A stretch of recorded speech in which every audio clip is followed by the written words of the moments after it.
Welcome to our True Crimes podcast. I'm Matt, and I'm here with my friends Braden, Justin, and CJ, and we have a shocking tale today.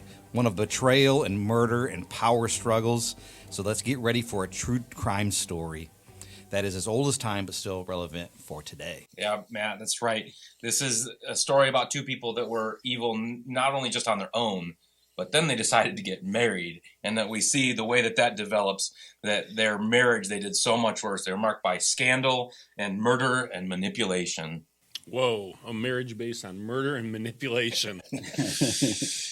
Well, it sounds like a pretty typical royal romance to me. These guys are had devastating consequences, and I imagine that kind of toxicity in a royal marriage has a potential of causing a lot of havoc with a lot of people. Yeah, so let's start at the rise of their power together. So our crime lord inherited his territory, but he wasn't exactly cut from the same cloth. He ruled with an iron fist, and he became known as like the worst of the worst. Yeah, so imagine what that does to the kingdom. There are these warring territories and different neighborhoods up against each other, people fighting for land grabs, and then the king goes and marries a psycho. She was totally crazy. She was into like black magic, and she was pure evil to her core. And then they got married, and it set them off on this dangerous path as they came together.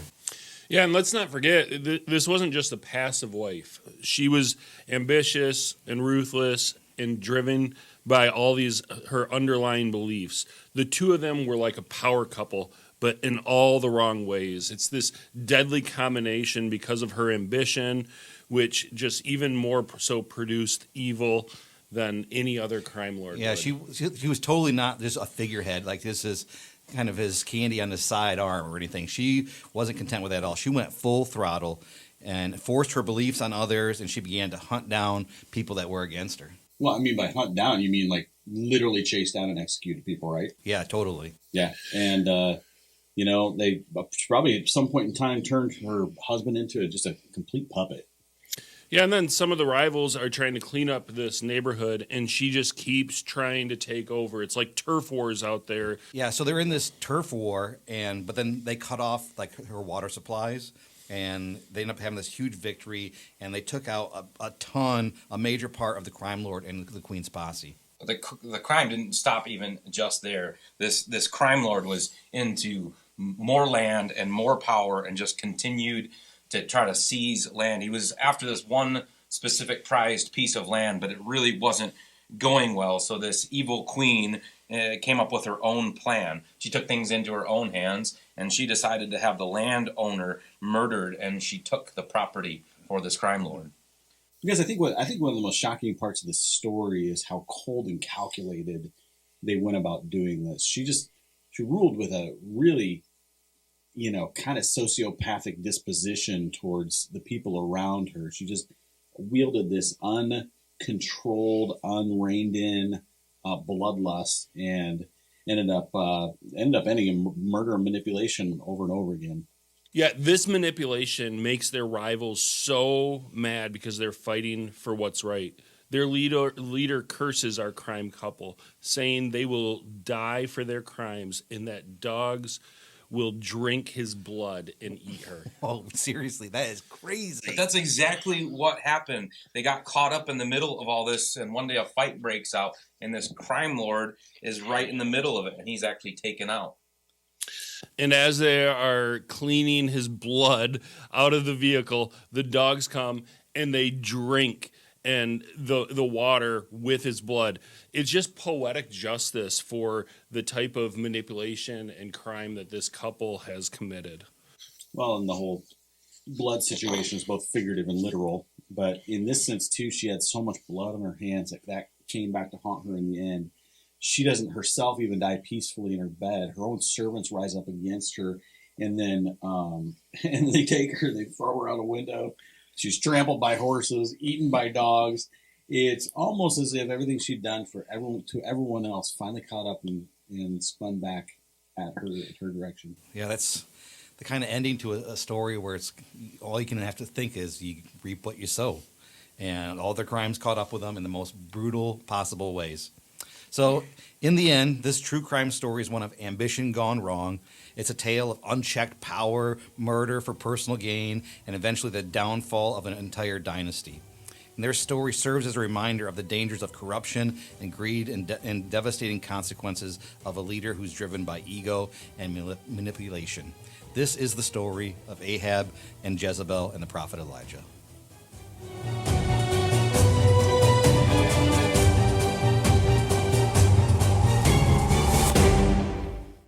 Well, good morning and welcome again to The Journey. Welcome to those joining us online as we are in the first week of our True Crimes series.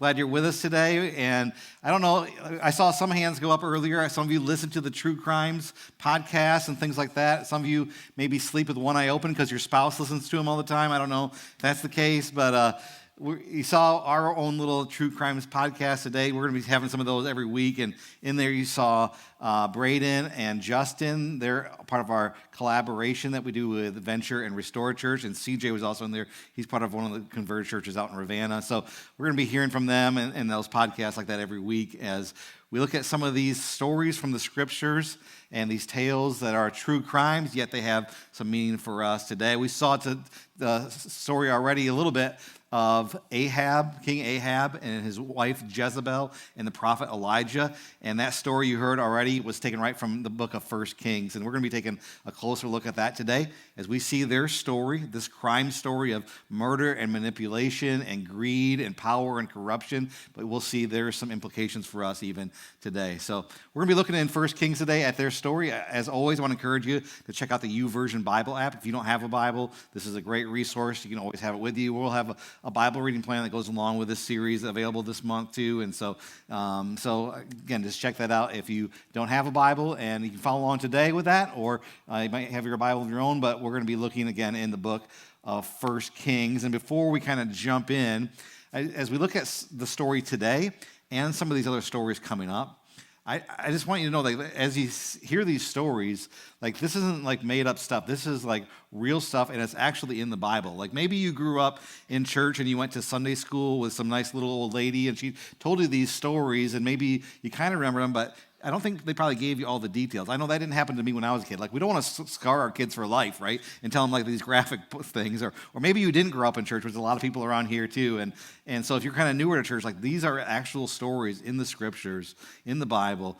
And they're violent, and they are crazy, and they're like True Crimes podcasts. In fact, the True Crimes podcasts really don't even hold the candle to some of the stuff we see in the Bible, because it happened during one of the most violent times of human history. What we see in the scriptures is that God created the world and created man, and man became corrupt, and as they turned away from God, things just kept getting worse and worse. And as you look throughout human history, not only in the Bible, but in history notes and things like that, you'll see that there was a time of wars, and there was a time where kind of might made right, and people just abused their power for their own gain. And when we see the Bible really takes place during that time, during a time where might makes right, where people would do violent things. We see at that point of history, there was things everywhere from child sacrifice to crucifixion on the cross. So it's a very violent time. And so as we look at these true crime stories, they can like I said, the podcast don't even hold the candle to some of these stories. But as we jump into the story of King Ahab and Jezebel, again, this is during that kind of might makes right time. And with the nation of Israel, they were once just the Hebrew people who were enslaved in Egypt, and Moses led them out of slavery. Maybe you've read that in the Bible, or maybe you've seen the movies and you kind of know that story. And what we see is they end up wandering through the wilderness for 40 years, and then Joshua leads them into this promised land, and they have victories there, and they end up settling into this Canaan land. And then there's this kind of period of judges, and they were like military rulers. And then Israel wanted a king. They went from the Hebrew people to the nation of Israel, the kingdom of Israel. And so they wanted a king. And so Saul was the first king. And then David and Solomon followed him up. And that's the age of the kingdom of Israel when it was at its peak. They were powerful. They were prosperous because David and Solomon were great leaders who followed after God. And they saw the benefits of that. But then, as they passed away, David and Solomon and their kids and their grandkids and their great grandkids and the ancestors and generations to follow took over, what we see is the nation of Israel began to kind of gradually move away from God. They allowed some of these other influences, like these foreign gods and foreign ways, and they began to drift from God, and it just brought chaos to the kingdom. So much so that the kingdom of Israel split into two. They became the kingdom of Judah and the kingdom of Israel. And this is at the point of where we see the story of Ahab and Jezebel take place. And so we're going to begin in 1 Kings chapter 16, and we're going to pick up their story here. Here's what it says about them, 1 Kings 16. It says this: in the 38th year of Uzziah, king of Judah, again, remember the country split. The kingdom is now the kingdom of Judah and the kingdom of Israel. So Uzziah is the king of Judah. Ahab, son of Omri, became the king of Israel, and he reigned in Samaria over Israel 22 years. Ahab, son of Omri, did more evil in the eyes of the Lord than any of those before him. He not only considered it trivial to commit the sins of Jeroboam, the son of Nebat, but he also married Jezebel, the daughter of the Ebath king of the Sidonians, and he began to serve Baal and to worship him. He set up an altar for Baal in the temple of Baal that he built in Samaria. Ahab also made an Asherah pole, and he did more to arouse the anger of the Lord, the God of Israel, than any of those kings of Israel before him. So here we see King Ahab. He is the worst of the worst. He begins to worship Baal. He builds a temple to Baal. He constructs this pole, which is almost like a totem pole, but it's like an idol to this goddess of the Canaan lands. And so he is like pushing away from God. And then he marries Jezebel, and things get even worse. And while King Ahab was known for being bad, like it says in those verses we just read, one of the things we see about him is that he's also known for being kind of indecisive. And as he marries Jezebel, she just brings this influence upon him that is in the whole wrong direction. She was a follower of Baal, and she brings this practice in. And it's not just like another religion. It's like her goal is to wipe out any of the remnants of God in the nation of Israel. It's not just adding this religion. It's like wiping out the things of God. It was about pushing her agenda and her ways. And she really motivated Ahab to go in the wrong direction. And she began to drive the country. She wasn't just the queen kind of on a royal kind of subject on the side. She was really pushing the agendas in their kingdom, and it was destroying the kingdom because they reigned with evil intentions. They did horrible things together. And Elijah was one of the prophets of Yahweh, the one true God. In the Old Testament, we see there was these prophets, and God would speak to them, and they would share God's words with the country, with the people. And Elijah was one of these prophets, and he was just so upset, longing for justice for these two. And God calls him to go before them and confront Ahab and Jezebel. 1 Kings 17, it says this: Now Elijah the Tishbite from Tishbe in Gilead said to Ahab, As the Lord, the God of Israel lives, whom I serve, there will be neither dew nor rain in the next few years except at my word. God spoke to Elijah. He goes and confronts Ahab and Jezebel, and he says, because you're ruling with such evil ways and evil desires, God is condemning you, and there'll be no rain. There'll be a drought in the land. And he shares this news, and he can tell they're getting upset, and so Elijah goes on the run, and he goes into hiding. He does this because when they hear this news, Ahab and Jezebel, they don't just be like, oh, we should turn to God. They take it as like in a very defensive way. And Jezebel decides that instead of maybe opening to God and hearing these words, that she is going to go all out and pursue all of the prophets of Yahweh, the one true God, and she's going to become a bounty hunter and take them all out. So she forms like this militia. She talks to other officials, and she goes all through the territories, hunting down and slaughtering any prophet of the one true God of Yahweh. So Elijah's in hiding. He's on the run for many years. In fact, we pick up the story in 1 Kings 18, and we see it's been 3 years of drought, 3 years of him on the run, 3 years of Jezebel going around and hunting down like a bounty hunter all of these prophets of God. 1 Kings 18, it says this: After a long time, in the 3rd year, the word of the Lord came to Elijah. Go and present yourself to Ahab, and I will send rain to the land. So Elijah went to present himself to Ahab. Now the famine was severe in Samaria. So there's been a drought, and that leads to a famine, obviously. It's been 3 years. And so God calls Elijah to go confront Ahab again, because the kingdom has fallen apart because of the wickedness of its leaders. And they won't listen to God. They won't turn back to him. And so Elijah heads off to find Ahab. He connects with his friend Obadiah, who is one of the servants of Ahab. And Jezebel at this time is out scanning the territory, bounty hunting for all those prophets. So Elijah comes just to Ahab at this point. So 1 Kings 18, verse 16, it says this. So Obadiah went to meet Ahab, and he told him, and Ahab went to meet Elijah. And when he saw Elijah, he said to him, "Is that you troubler of Israel?" Like Ahab calls Elijah the one causing all the trouble. But here's what Elijah says back. He says, "I have not made trouble for Israel," Elijah says, "but you and your father's family have. You have abandoned the Lord's commands, and you have followed Baal. Now you summon the people from all over Israel to meet me on Mount Carmel, and bring the 450 prophets of Baal and the 400 prophets of Asherah, and who eat at the Jezebel's table." So he says, I need you to pull everyone together. We're going to have a duel. This is going to be like showdown at the OK Corral. This is like they're in the streets with their guns, and who's going to win type situation. So they get the word out, and they're going to all gather on Mount Carmel.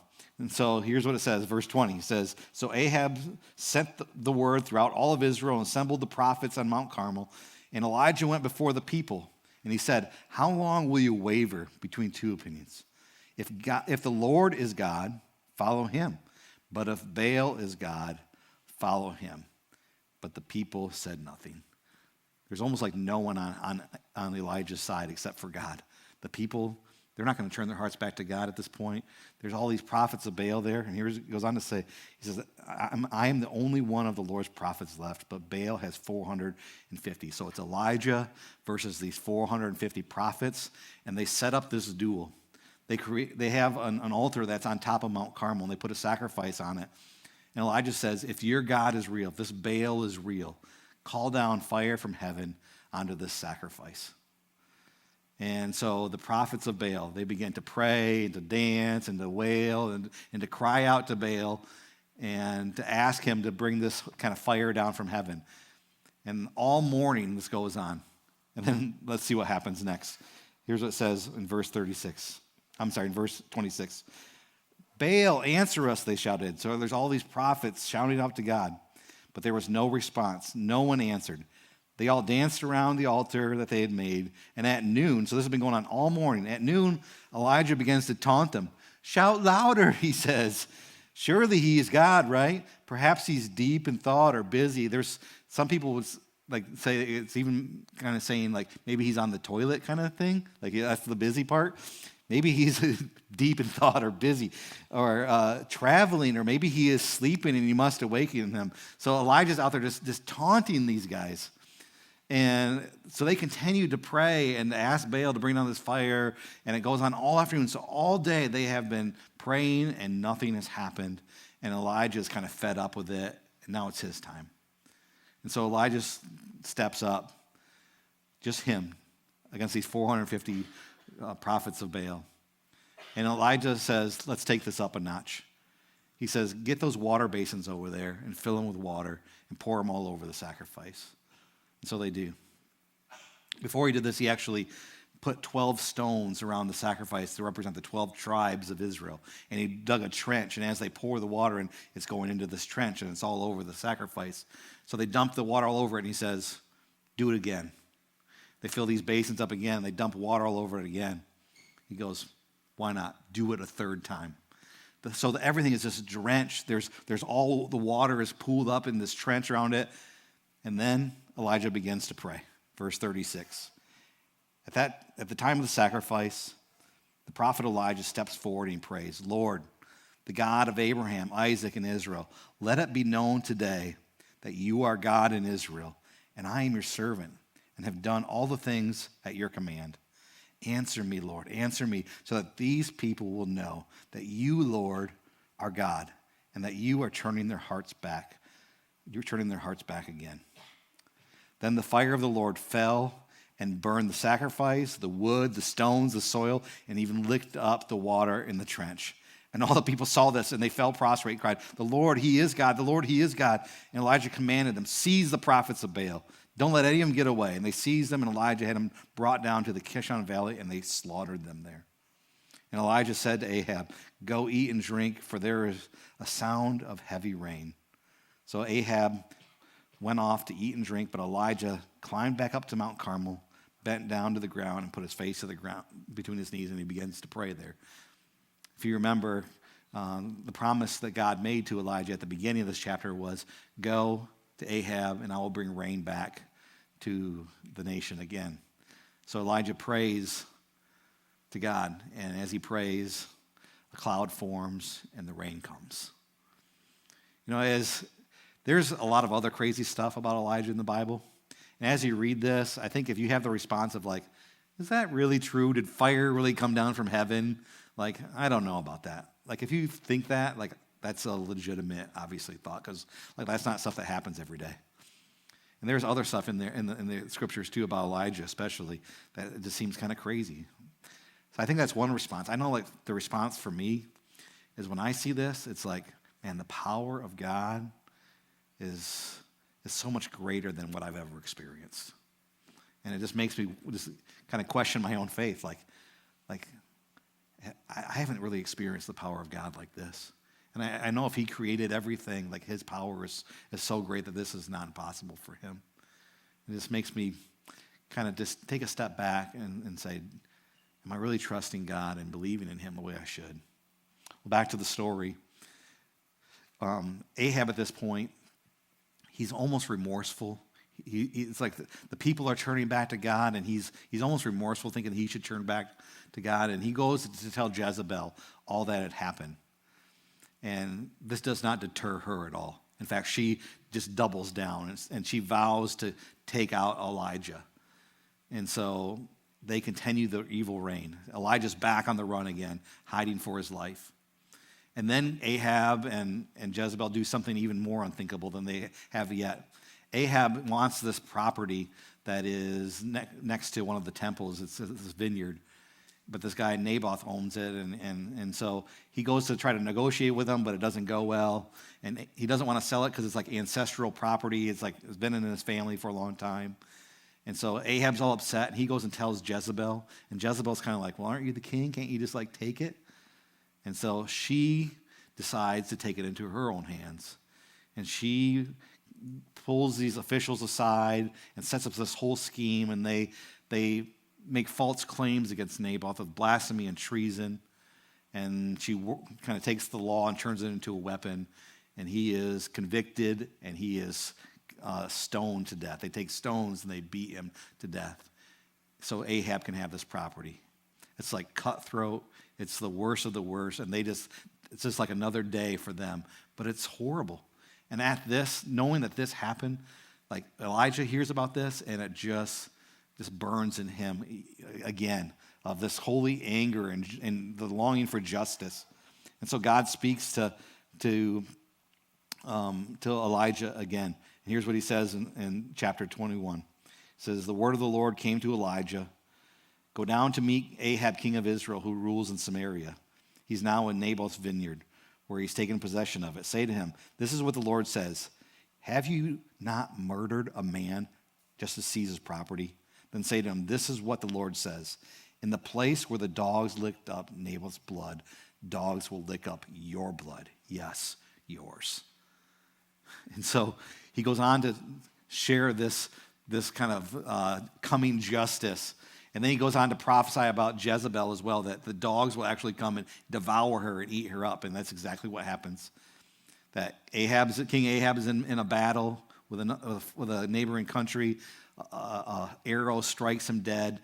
They bring him back on his chariot, and where he is bleeding out, and as they clean it up, the dogs come and lick up his blood in that exact same spot, just like it was prophesied.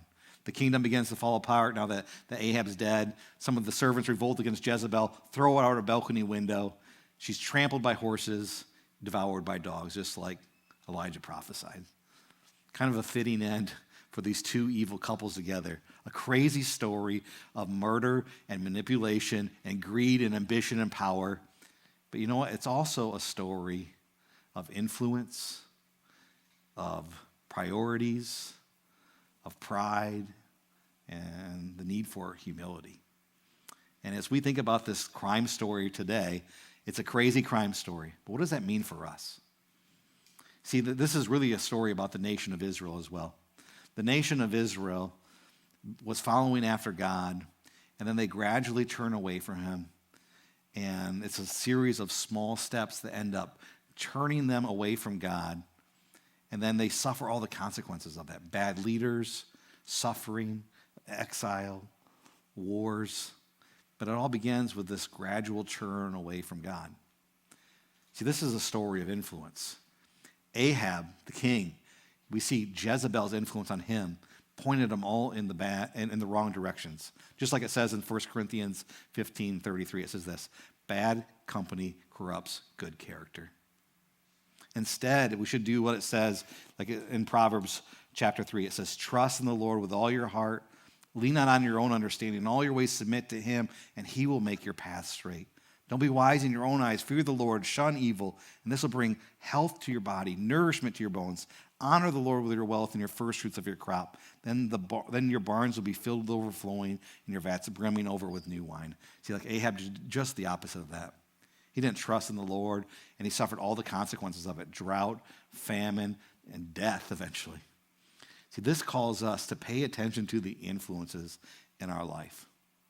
Pay attention to what's going on even in our own hearts, because we might not have a kingdom that we rule, but there's kind of this throne of our hearts. And the question is who's sitting on the throne of your heart? For Jezebel, it was all about her agenda, her pride, her ambition. What is it for you? We need to humble ourselves to let God be sitting on the throne of our lives. And while you might not be a psycho killer like her, this is still the question for us. James chapter 4, it says, God opposes the proud, but shows favor to the humble. So submit yourself then to God. Resist the devil, and he will flee from you. Come near to God, and he's this God of open arms. He will come near to you. Wash your hands, you sinners. Purify your hearts, you double-minded. Grieve, mourn, wail. Change your laughter to mourning and your joy to gloom. Honor yourself before the Lord. Humble yourself before the Lord, and he will lift you up. This is humbling ourselves, putting God on the throne of our hearts, not having our own agenda, our own greed, our own pride, but listening to God and trusting him. See, Elijah was this prophet sharing the words of God with Jezebel, with Ahab, with the whole nation of Israel, but they didn't heed his warnings. Will we listen to God? See, we have the story like this. It says, man, if you don't follow God, there's consequences that will come. And we should heed these warnings of God. We have his words in the Bible. We have his spirit that speaks to our heart. We need to heed his words. Proverbs chapter 8 says, now listen, my children, listen to me. Blessed are those who keep my ways. Listen to my instructions and be wise, and don't disregard it. Blessed are those who listen to me, watching daily at my door, waiting at my doorway. For those who find me find life and receive favor from the Lord, but those who fail to find me find that they harm themselves. Hebrews 12 says, do not turn a deaf ear to these gracious words. If those who ignored earthly warnings didn't get away with it, what will happen to us if we turn our back on heavenly warnings? So we have the scriptures. We have his spirit there to guide us. Will we listen to him? Will we listen to him? Or do we find ourselves kind of like the nation of Israel, where we're just gradually moving away from God? We have to pay attention to those patterns in our life. This was a true crime story about murder and manipulation, but it was also about our influence.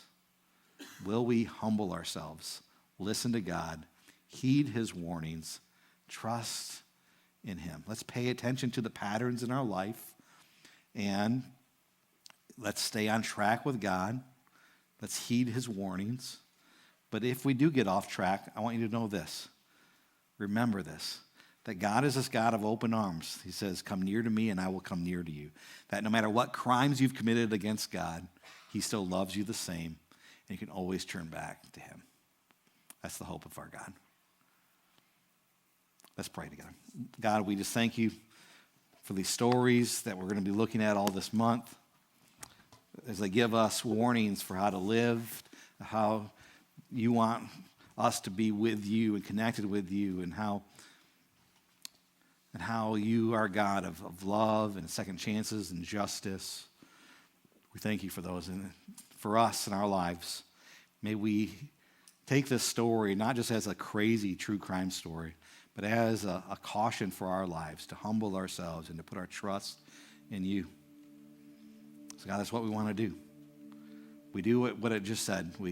As we just read, we come near to you, so you will come near to us. We ask for forgiveness for the crimes we've committed against you, that you might wash us clean, might restore us. And God, may we be in tune with your spirit. May we hear the words in your scriptures, that it might guide our life with caution, with guardrails, with direction, with purpose. We continue to turn to you in your name. Amen. Why don't you stand with us?